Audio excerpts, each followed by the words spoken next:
Camilla, Duchess of Cornwall, the potential future Queen Consort. Everyone that met her said, God, she's wonderful, she's so funny, she's so magical.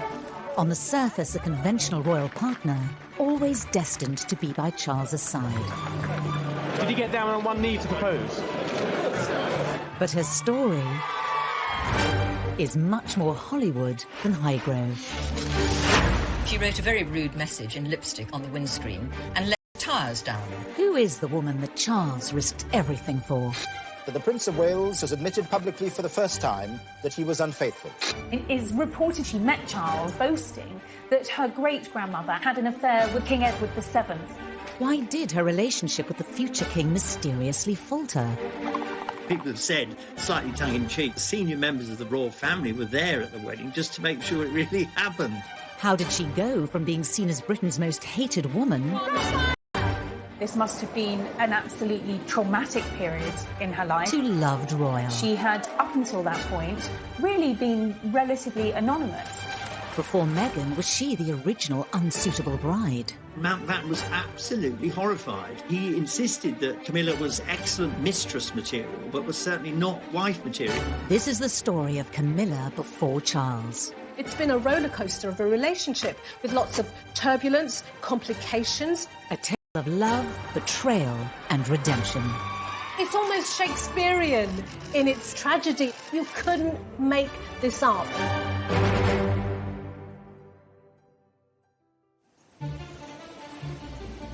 May 1989.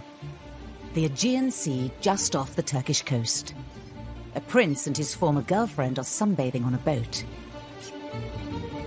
They think they're not being watched, but the paparazzi were there, and the implications will send shockwaves through the House of Windsor. There were photographs of Charles and Camilla in a launch in a speedboat together.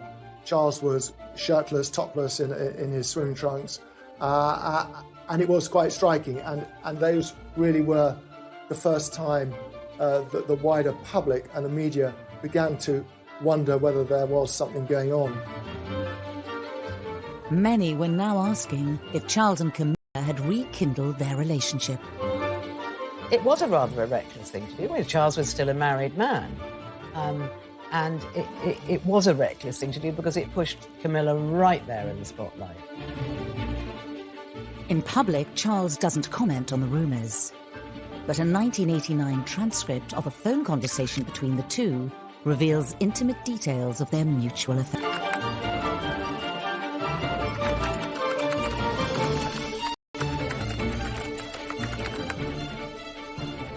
Whilst rekindling her relationship with Charles, Camilla couldn't have predicted the epic fallout that would unravel over the next 10 years. I think Camilla must have been an extremely robust person to deal with the torrent of media interest, strange telephone calls, paparazzi following her around that was her life. All this building towards one of the most brutal public outings ever. Do you think Mrs. Parker Bowles was a factor in the breakdown of your marriage? Well, there were 3 of us in this marriage, so it was a bit crowded. Diana set out to destroy the Prince of Wales, I think, so anybody involved with him was going to feel her wrath, and the obvious person to blame was Camilla. How did this seemingly unassuming woman find herself on the wrong side of the biggest scandal of the decade? Derided, isolated, and at rock bottom.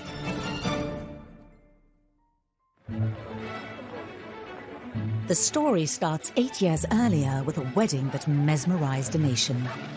I mean, here we had the Prince of Wales, a rather dashing and glamorous figure himself then, known as Action Man in the popular press, and this extremely striking and beautiful young woman. And the whole country got swept up in it.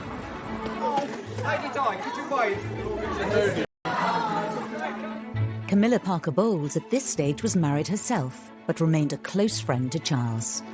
It's thought she even encouraged him that Diana was the one.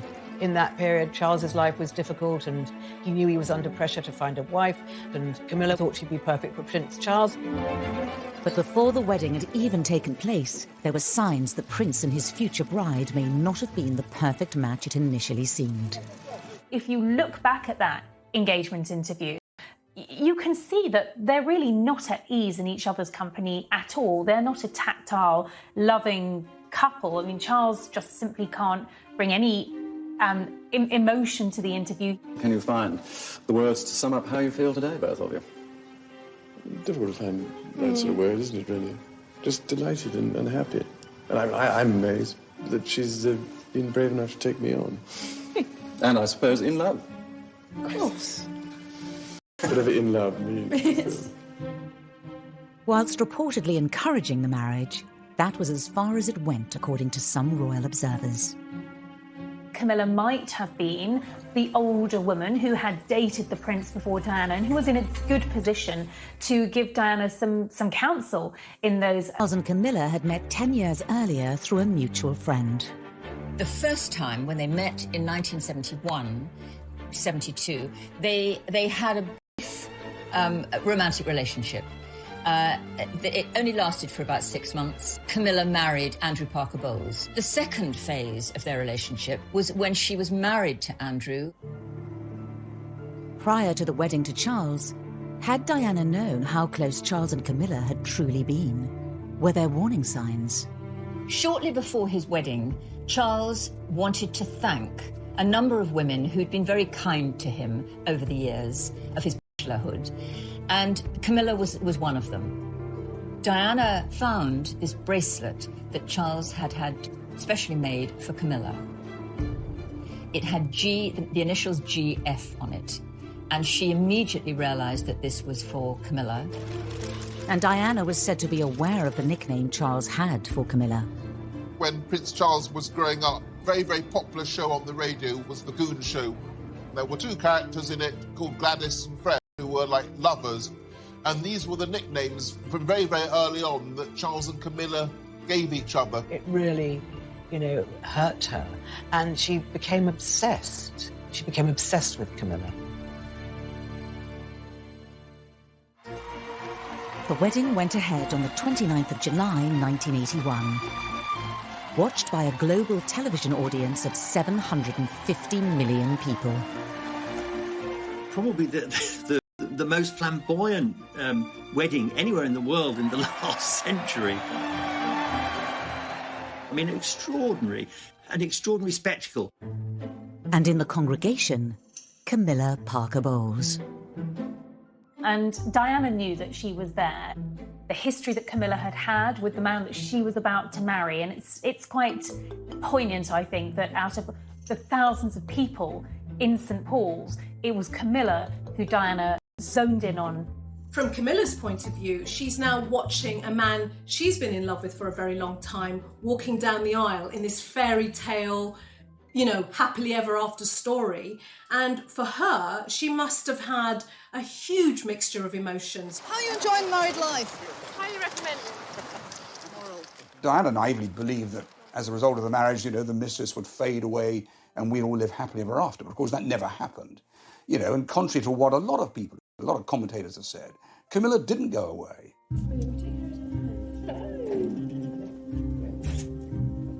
As time wore on, cracks began to appear in the Wales's marriage. After the birth of Harry, the problem was Camilla. In Diana's mind, Charles had never really given her up. She was a constant presence. By the end of the 1980s, the Wales's relationship was in serious trouble. And I think Charles was so unhappy that he started, pouring his heart out more and more and more to Camilla, and then they rekindled their romance. At this stage, it would have been well known to Charles's innermost circle of friends, certainly the social circles that he mixed in, that Camilla was back on the scene, and Diana had her suspicions. 1989, Ormley Lodge, Richmond. Diana and Charles attend Camilla's sister's birthday party, and suspicion is about to turn to confrontation. There was this extraordinary atmosphere that once we'd arrived, Diana arrived, and of course there were the friends of Camilla and indeed her sister. Ken Wharf was Diana's bodyguard and was there on the night. About an hour and a half later that Diana's voice was heard along the corridor near the kitchen where I was. she sat, shouting my name. And she said, I just can't find my husband, or Camilla.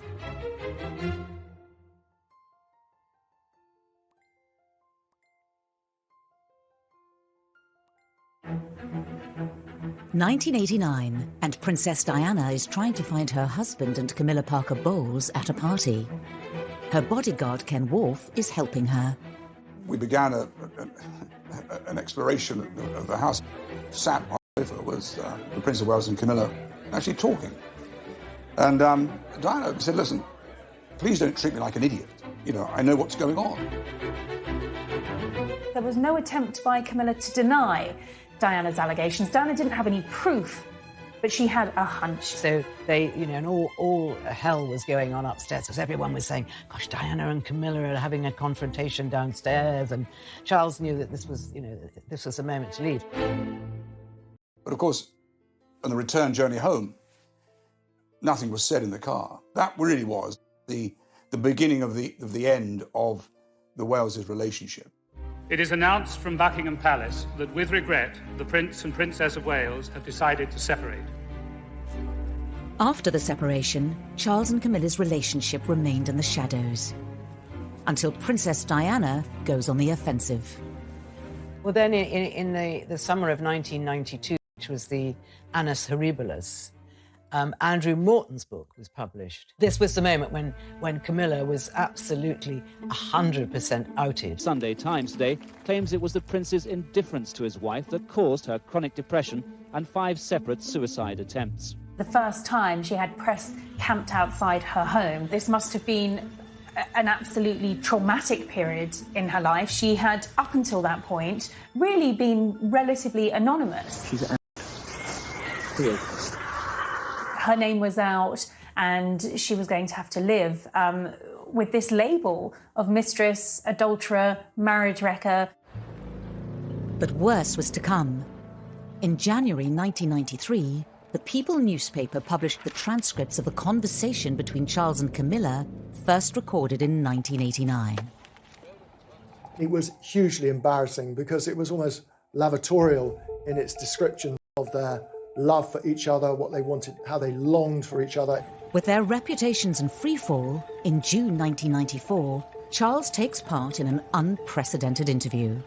Did you try to be faithful and honourable to your wife when you took on the vow of marriage? Yes, absolutely. And you were? Yes. Until it became irretrievably broken down. Mrs. Parker Bowles is a great friend of mine. Once again, it thrust Camilla in the eyes of the world. It made her marriage with Andrew Parker Bowles that much more difficult. It was out there in the open. But Charles's interview was just the curtain raiser for the interview Diana gave Martin Bashir a year later. I wonder whether Camilla knew in that moment exactly what had happened to her, and I think it would have hit her so hard that from now on she's public property and public enemy number one.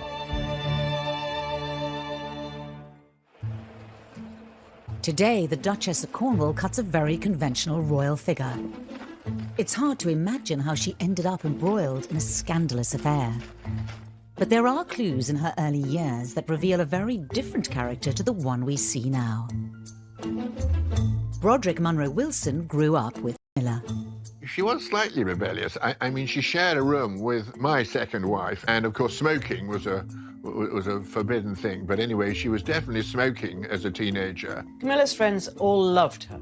She was she was always the one at the centre of everything. She was terrific fun. Boys adored her because she was funny and characterful. I mean, she wasn't a beauty, but I mean, I think she was approachable, and she was very, very popular. Thank you very much for giving us this Silver Heart, but I still think... 1960s swinging London is in full flow, and 18-year-old Camilla Shand is said to dive headfirst into the party scene. She did have some jobs, like she worked at Colfax and Fowler, the decorators. She didn't last a week. One morning she overslept after a very long party, and I think she was probably rather hungover, and she arrived late and said, "Oh, I'm terribly sorry." And the boss head Colfax and Fowler, who was a demon anyway, just absolutely tore her apart and sent her packing. And that was the end of her working career. But she was never cut out to be a career woman. But I think she had a lot of fun in swinging London. She was famously a party girl in the mid-60s, and, you know, she might go to 3 parties a night, 5 days a week. I mean, she was extraordinary. She absolutely loved partying. And this fun-loving, vivacious Camilla catches the eye of many of her peers. She was not without her admirers, let me tell you, because you know, she looked very nice. She was always beautifully turned out, and she had a personality. You know, she had things to say for herself. She was talkative. I mean, if you sat next to her at a dinner party, you were delighted because you knew you'd have a good conversation. But this young, carefree period of her life doesn't go unnoticed years later. Camilla had had a past, and, you know, at times quite a raucous past. She was known, particularly in palace circles, for being a party girl.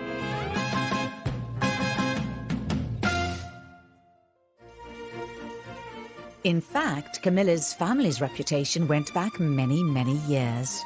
And it is reported to have broken the ice when she met Charles by almost boasting that her great-grandmother, Alice Keppel, had had an affair with another heir apparent, King Edward VII. So she was aware of that royal connection. It shows what an extraordinary family they were. Alice Keppel wasn't a sort of dark, embarrassing secret. You know, the fact that she'd been mistress to a king, this was something the whole family admired. So here we had a situation.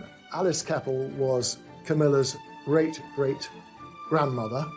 King Edward VII was the Prince of Wales's great-great-grandfather.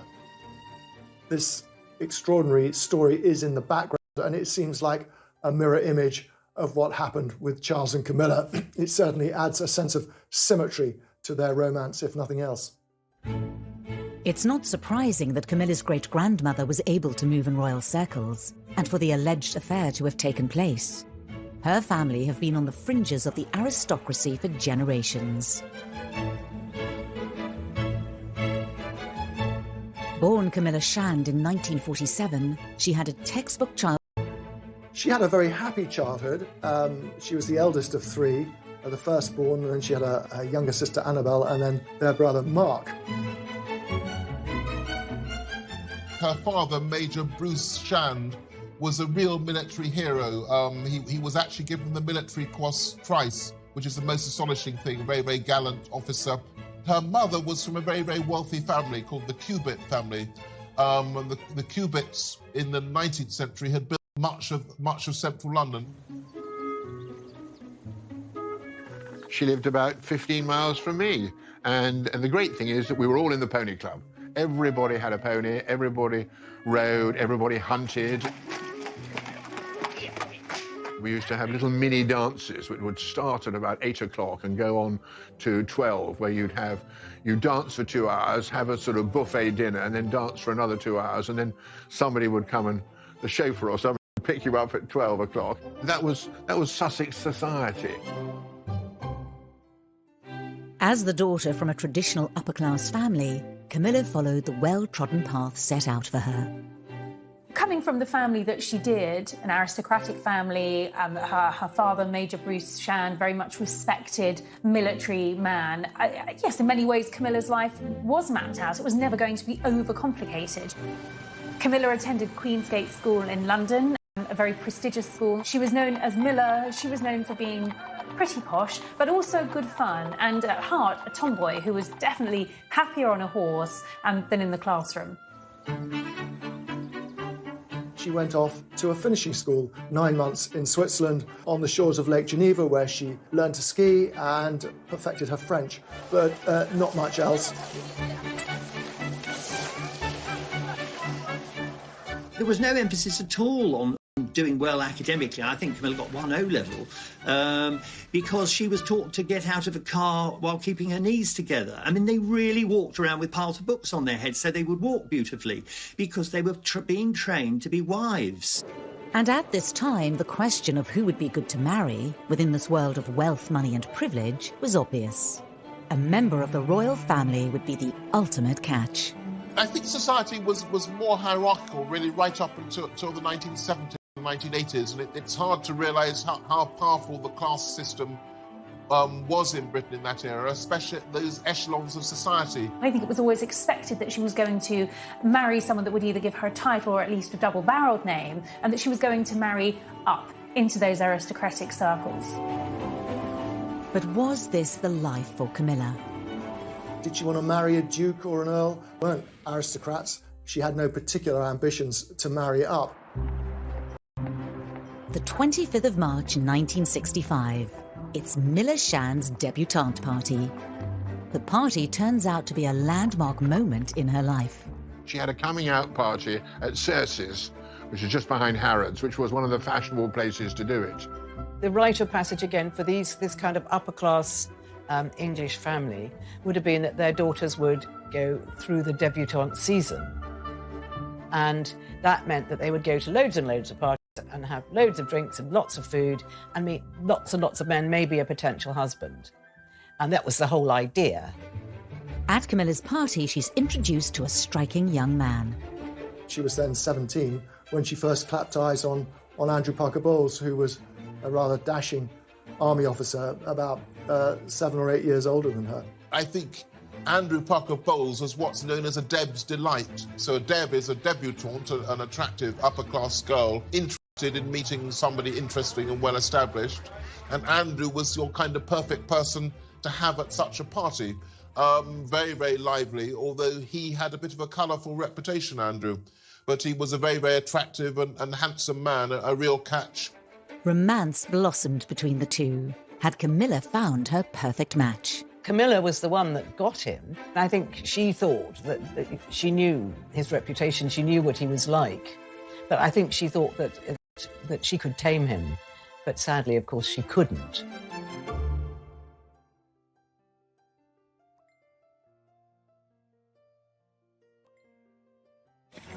By 1970, there are rumours Andrew Parker Bowles had begun to date Princess Anne, as his relationship with Camilla Shand faltered. Andrew didn't necessarily finish with one girlfriend and then move on to the next.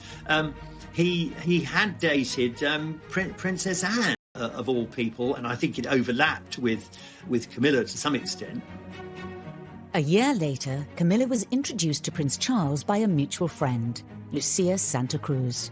Lucia knew exactly what the situation was with Andrew Parker Bowles and Camilla, and she didn't think her friend was being treated properly. So she decided that it would be a good idea to introduce Camilla to Charles. Andrew Parker Bowles was often away on army tours.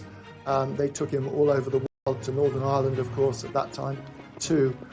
And in 1972, Charles was on terra firma. He had by then been spending time in the Navy, but he was doing a long posting in the UK. With Andrew away, it sort of cleared the way for the two of them to spend a lot of time together. Charles actually himself told me, Camilla, and he really wanted to impress her. So he ordered the most expensive bottle of wine on the menu. And Charles just sort of moved his hand and knocked the whole bottle over. And he said he was so humiliated trying to impress this girl and then knocking over this expensive bottle of wine. I think what attracted Charles to Camilla was the fact that she was not overawed by him at all. The fact that she was going out with the Prince of Wales, you know, he could have been Joe Bloggs. She didn't care. He loved the fact that Camilla was fun and could be a bit frivolous and carefree. She was very different to the other debutantes on the scene at the time, and certainly some of the women that Charles had been linked with. And she was something of a breath of fresh air. And when they did start dating, Charles was, you know, absolutely blown away by her. I think that storyline is really well captured in the Crown, where you can see that he falls for her very, very heavily.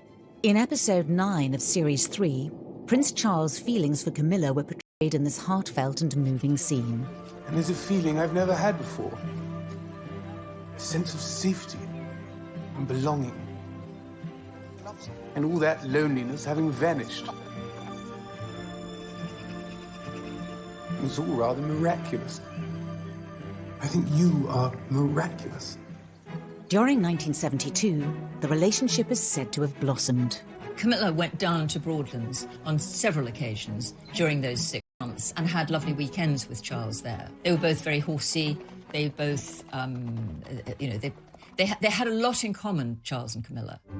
But some commentators say their relationship came under scrutiny by senior members of the royal family, including his mentor and one of the closest people to him, his great-uncle, Lord Mountbatten. Charles had discussed the possibility of turning this intense relationship with Camilla into marriage, and Mountbatten was absolutely horrified. He insisted that Camilla was excellent mistress material, but was certainly not wife material, that it was impossible. Why would Camilla Shand, an educated woman from a privileged family who moved in the right circles, be deemed unsuitable for the future king? Mountbatten, his view was that whoever he married, if they weren't royalty themselves, then they should be of very noble birth, and however well-born Camilla was, she wasn't a member of the aristocracy. But the bigger problem was that everyone, from Mountbatten up to the Queen, was terrified that she had a past. She had too many pasts. It looks odd 40 years on. It seems rather anachronistic now, but it was thought that he had to marry a young woman who as it were, was completely pure, almost virginal. If modern standards had applied at the time, it would have been a very different story for Charles and Camilla. Well, I think the world has moved on, and I don't think anybody cares now whether someone happens to be the daughter of an earl or just a normal person, as long as they've got the makeup to be able to deal with the job. I don't think the fact that they're commoners makes a jot of difference. When Meghan married Harry, she was a divorcee. When the Queen came to the throne, divorcees were not accepted at court. It was unthinkable. The Queen's own sister couldn't marry a divorcee. Her uncle had had to give up the throne because he wanted to marry a divorcee.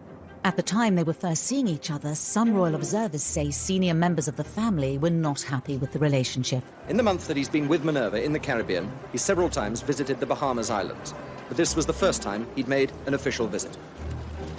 It was really the palace who made sure that this sort of fledgling 6-month blossoming romance never really got off the ground. Charles was very deliberately sent off to the West Indies with the Royal Navy, where he was posted for 8 months. This tense scene from The Crown dramatises an imaginary meeting between the Queen Mother and Lord Mountbatten. How shall we handle this? Well, I can take care of Charles. Nice long posting overseas will bring him to his senses. I'll speak to everyone at the Admiralty. 8 months on the other side of the world, it'll soon go away. Could there have been another explanation as to why the relationship didn't work out? At this time, Charles was said to be an unsure figure himself. Did he simply not take his chance and propose? Charles never told Camilla how he felt. I'm sure she was aware of how he felt when they were together for those 6 months, but he never expressed it. He certainly never discussed marriage with her. Whatever the truth, the fact was Charles was now over 4,000 miles away, and 3 months later he receives a letter that will turn his world upside down. He was on a long tour of the Caribbean islands when he received a letter from Camilla that she was and had accepted Andrew Parker Bowles's proposal of marriage, and that they were going to marry that summer. He was absolutely devastated. Missed the boat with Camilla, and he wrote to say how regretful and how sorry he was at the demise of what he called a peaceful and happy relationship, which I think indicates quite clearly that he did have something special with Camilla. He had something with her that he didn't have with anyone else. With the romance seemingly over, Camilla fell back into the arms of Andrew Parker Bowles, and the start of a journey into years of a complicated and unfaithful marriage. Their marriage was very, very happy in the beginning. It's just that Andrew couldn't keep his trousers on. She wrote a very rude message in lipstick on the windscreen and let the tyres down. 1973. Prince Charles is in the West Indies with the Royal Navy. and his relationship with Camilla is seemingly over. I don't think Camilla quite realised the depth of Prince Charles's feelings for her. I think she thought, you know, he's too young for me, he can't marry me, I need to get on with my life. And anyhow, I'm in love with Andrew Parker Bowles, and that's the man I want, and that was the man she got. And the difference between the two couldn't be more striking. You've known Prince Charles for a very long time, haven't you? What sort of person is he? Well, you know as well as I do. Everyone knows he's a marvellous leader and a marvellous man. I've heard the quote that Camilla said that however much she admired and felt love for Charles, is it possible to love two men? I think the answer for her would have been yes, Camilla, it is, because Charles and Andrew were so different.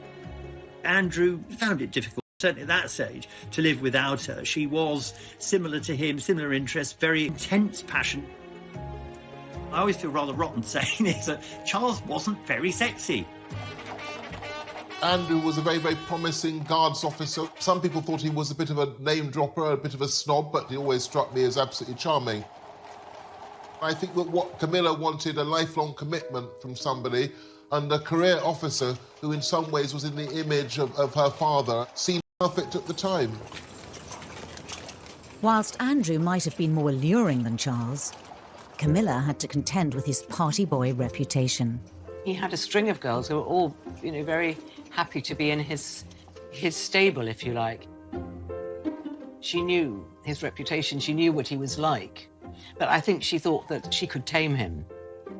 I was certainly witness to the fact that Andrew Parker Bowles was a popular boy, and no doubt about it. But everybody at some stage or other was joined at the hip with Andrew Parker Bowles. There was one occasion before they were married when she was walking home one night and she saw Andrew's car parked outside one of her friend's flats and knew exactly why it was there.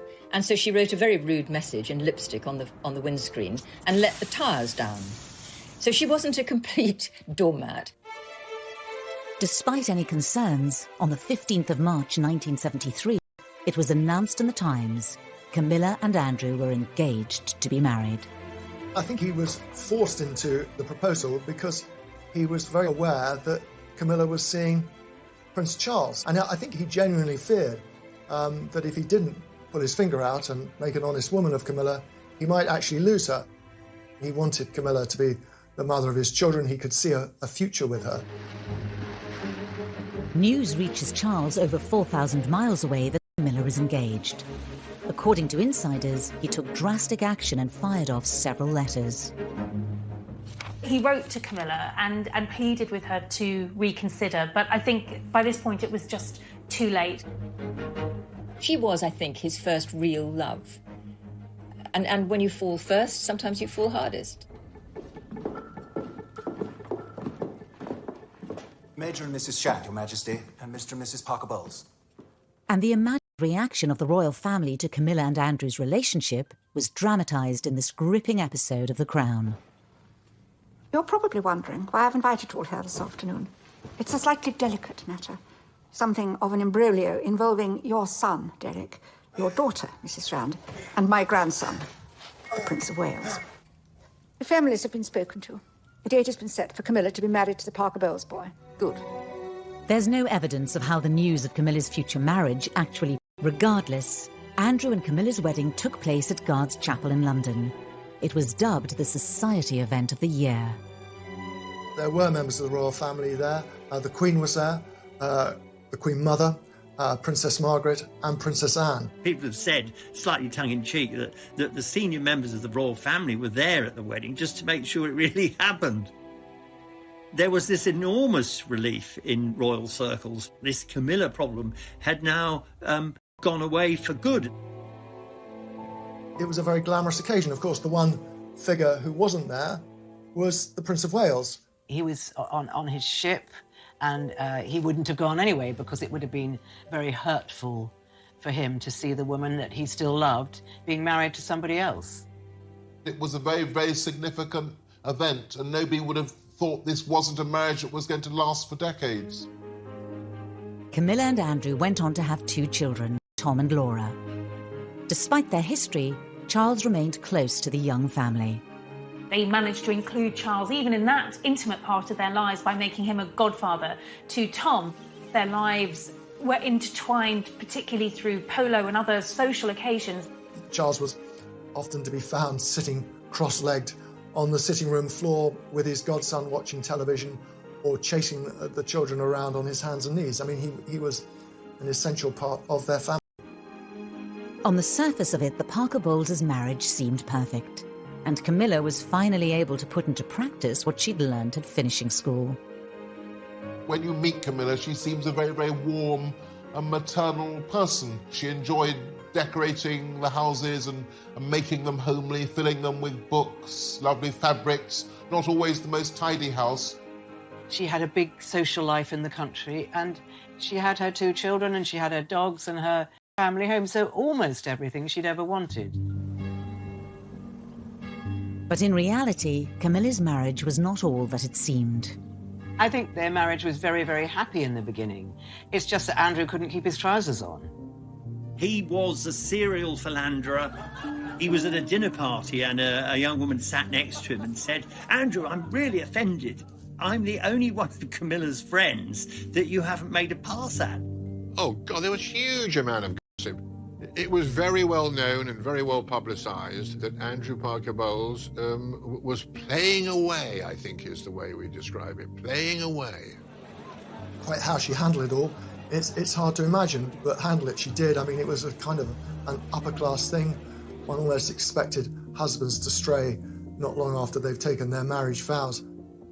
I think for Camilla, incredibly vulnerable. You're at home with 2 gorgeous children, and he's in London all week, and you know perfectly well what he's doing. Prince Charles started coming round to Camilla's house, and they rekindled their relationship, and it seemed a natural thing to do. By the late 1970s, Camilla was said to be seeing Charles again. Andrew is a very good example of the typical upper-class Englishman. I don't think he liked the fact that Camilla was drawn back to Charles, but he was a great friend of Charles. It was one of those things that happened in life, and as long as it didn't get in the newspapers, he really wasn't bothered. But in July 1980, everything changed when Prince Charles started dating Lady Diana Spencer. Are you bearing up with it quite well, though? Because it must be quite a strain with all of us after you. Well, it is, naturally. They started courting almost immediately. It was a rather prim and very old-fashioned courtship. They had very few actual moments together. They scarcely knew one another. However, around 6 months later, it was announced they were engaged. 11 a.m., Buckingham Palace. The beginning of a day to remember. The long-awaited, much written about engagement had happened. He's getting on a bit, isn't it? About time we got married. And this was the first chance to see the ring of sapphires and diamonds.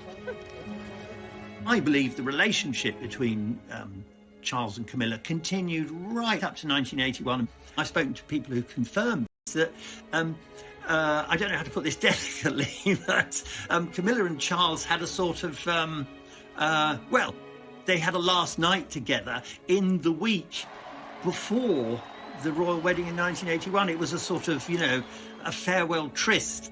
It's reported Prince Charles has denied these claims. And forsaking all other, keep thee only unto her, so long as you both shall live. I will. Camilla stepped back and their romance, the physical side of their attachment ended, and he was faithful, at least to start with, to Lady Diana. By the mid-80s, Charles and Diana's relationship was on the rocks. Friends of Charles were convinced that he was actually close to cracking up. He couldn't make his wife happy. They fought terribly. On the surface, all seemed well, of course. In public, they were a great double act. It wasn't long before Charles and Camilla's love affair was said to be reignited. It's always been given out that Charles and Camilla renewed their physical relationship around well before 1986. Come 1993, it all starts to unravel. The Prince of Wales has admitted publicly for the first time that he was unfaithful. Camilla Parker Bowles and her husband Andrew have decided to end their marriage of 21 years. Camilla becomes the story as the Wales's marriage crumbles. Camilla's poll ratings were abysmal. She was labelled a marriage breaker, a temptress and worse. For somebody who was private, who'd been a homemaker, a mother, she had to show great strength of character to get through that enormous intensity of media scrutiny. Camilla became the most hated woman in Britain, if not the world. She had photographers camped outside the family home. Camilla was suddenly famous, and she was famous for all the wrong reasons. She kept stum, you know, and was very, very dignified about it all. Diana was always finding a friendly journalist to tell her story. She never did that, and I think that's great credit to her. After Charles and Diana's divorce in 1996, Camilla's official introduction into Charles's life began. Charles had been very keen to try and ease Camilla into the public arena. He was tired of sneaking around, and so he employed a PR wizard called Mark Boland to help with this process and to try and rehabilitate the prince himself, because his reputation was in tatters. But a year later, everything ground to a halt. In the early hours of the 31st of August 1997, the unimaginable happens.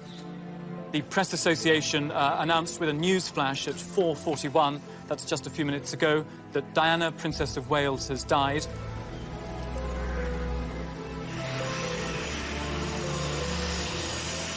The argument ran that had Charles not betrayed his marriage vows, had he not abandoned Diana, then she would not have been travelling through Paris in the car of a playboy and ending up being killed.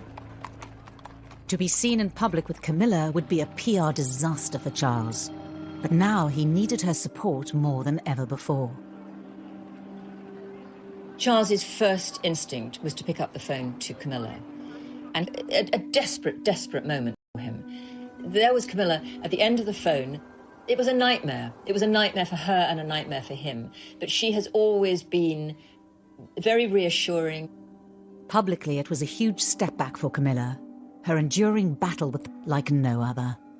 Suddenly, the antipathy towards Camilla increased tenfold. Camilla retreated to the shadows once again, just where she'd been in the earlier 1990s. And that made the whole process of her coming out, as it became known as, that much slower and set everything back. She was basically a prisoner in her home, which was near Highgrove. But Charles asked his chef, to make food to Camilla and to take it over. So, and he obviously was speaking to her on the telephone, but he certainly did not see her during that time. Both Camilla and Charles would have completely understood that they had to keep their relationship on the down low. At this point now, Diana has passed into legendary status. Going public with it would have been the worst possible thing to do. But she was there for him in this most difficult, darkest moment in his life. But could Charles and Camilla have a life together after this and win over the British public? I disapprove of the way Charles and Camilla treated Diana. It was despicable. Camilla arrived not knowing whether people were going to be standing there throwing rotten eggs at her. And she was terrified.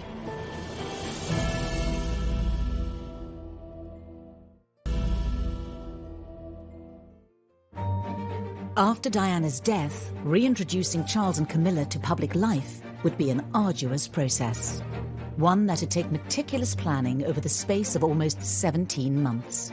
Camilla was a non-negotiable part of his life. Charles was not going to give up, abandon this woman who had stood by him, who had given up so much, who had been traduced in the media.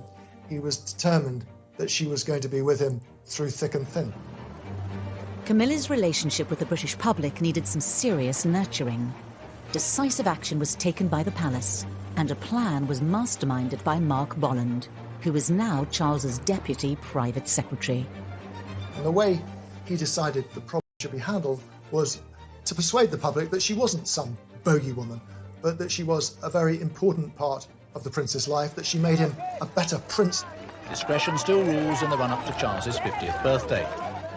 Very gradually, she was bought out, and it was a supreme strategy. And people started to see her in a slightly different life. And everyone that met her said, God, she's wonderful, she's so funny, she's so magical. Word sort of started and spread. In January 1999, the planning came to fruition outside the Ritz Hotel in London. Around 200 members of the... Just extraordinary. It was like the whole sky lit up with flashbulbs. That moment sort of sealed the deal. By and large, the reaction was positive. And from then on, the process was able to be speeded up. And that was really the moment when Camilla began to be accepted by a section of the British public. But would Camilla ever be accepted by the inner circles of the House of Windsor? And then the next major step was meeting the Queen. It was a party that Prince Charles was hosting at Highgrove, his country house. For Charles and Camilla, it is a milestone. The heir to the throne's long-term companion, now accepted in royal circles. Interestingly, there wasn't a lot of briefing about it, except to say that the two women had spoken, they'd shaken hands, Camilla had curtsied, and they had chatted briefly.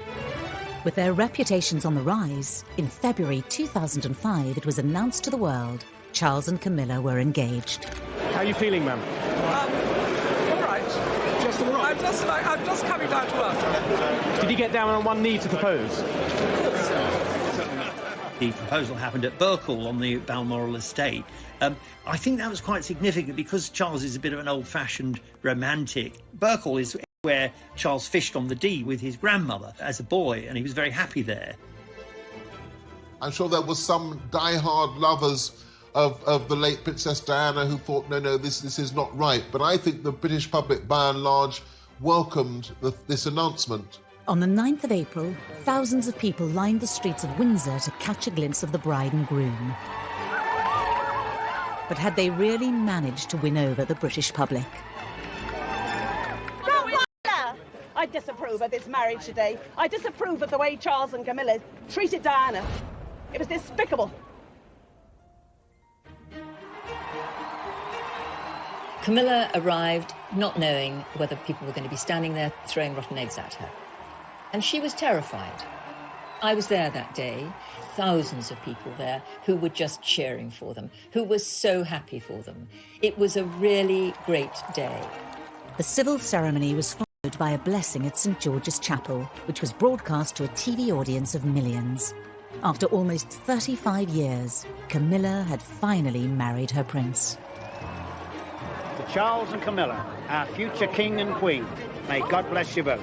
I remember covering that royal wedding in 2005 and thinking, this is historic, this is momentous, this is Charles, a divorced future king, marrying a divorcee, something that I don't think anyone really ever expected to happen. I think people thought, well, these people have... The Queen hosted a reception for the newlyweds at Windsor Castle and gave a speech that cemented Camilla's place in the royal family. When the Queen gave that speech at their wedding party, where she said, "My son is home and dry with the woman he loves," that really was the welcoming of Camilla into the royal family. And if the Queen was able to forgive and forget, then the rest of the British public could do that too. We could give Camilla a chance. Camilla was portrayed as one of the most hated women in Britain, but she was now the Duchess of Cornwall and wife of the future king. Camilla's life changed forever when she fell for a young Prince Charles. She's endured decades of secret scandals and struggles. Her reputation was left in tatters. It's been a roller coaster of a relationship with lots of turbulence, complications. There's been divorces and there's been a tragic death. It's almost Shakespearean in its tragedy at points. You couldn't make this up. The road to redemption has been a long one, but today their popularity and love is stronger than ever.